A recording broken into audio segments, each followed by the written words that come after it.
How'd you come up So with the idea? seeding square, well, it all kind of, it was a kind of an invention of necessity. So my husband and I had wanted to have our own vegetable gardens so that our kids could have that experience growing up as we had had. And so the first year we put in a garden, it was in our backyard, and we just kind of took out a bunch of lawn and put in a garden and threw in a bunch of seeds, and up came all the little green seedlings, and it was very exciting. And then we quickly realized that, maybe being able to identify weed versus seedling wasn't as easy as we had hoped it would be. Did our best, but ended up kind of getting a lot more weeds that first year than we had hoped. So year number two, we're like, all right, we learned. So when we went to the store and we said, okay, we would like the tool, please. We don't know what it is, but it's going to space out our seedlings and make weeds easy to identify, and it's just going to make planting the garden easy. So we would take one, please. And the guy says, oh, gee, that sounds really cool. It doesn't exist. I'm sorry. Okay. So, all right, well, off we go then. So we'll go to the almighty internet and see what's out there. So we came across two things that kind of piqued our interest. So first was square foot gardening. And so that was a way of like really maximizing your space, where you put X number of seeds per square foot and you get, maximum yield and minimal weeds. And we thought, oh, that sounds really, on point. That's what we're looking for. We didn't have a large garden. It was actually quite small.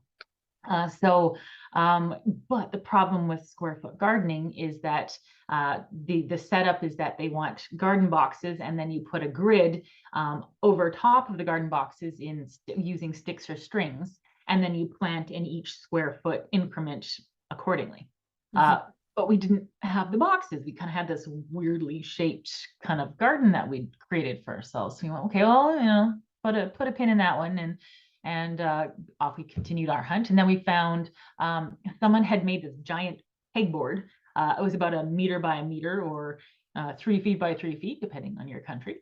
And so it was this giant pegboard. So you just laid it down on the soil, and then you jump on it and lift it up, and then it leaves kind of little divots in the soil for you to put your seeds. So we said, well, that's pretty cool, but it's giant and not, it's a little cumbersome. Let's kind of combine the two. So we made all these little jigs of the 1 foot square foot spacing techniques of square foot gardening with kind of this pegboard kind of approach. And the garden you see behind me was actually the very first garden that we planted with seeding square. So as Oh, you can that's see, it turned awesome. out really well. It uh, looks amazing too. That was your first time? that was our first time. I mean, talk about easy to spot the weeds, because everything is like laser beam Yeah. precision. So if there's a weed that shows up, well, you spot it, you yank it, and off you go. So, and then as your plants get larger, they actually crowd out the weeds because there's just no space for them because you've utilized your space so thoroughly. Yeah. So we ended up kind of they were really quite bulky. So we took out the pegs and we put holes in it so that you could poke through the holes, and color coded all into one unit, and voila, the rest is history. So here, so let's see if my computer will let me play and show this here. But this here is a seeding square.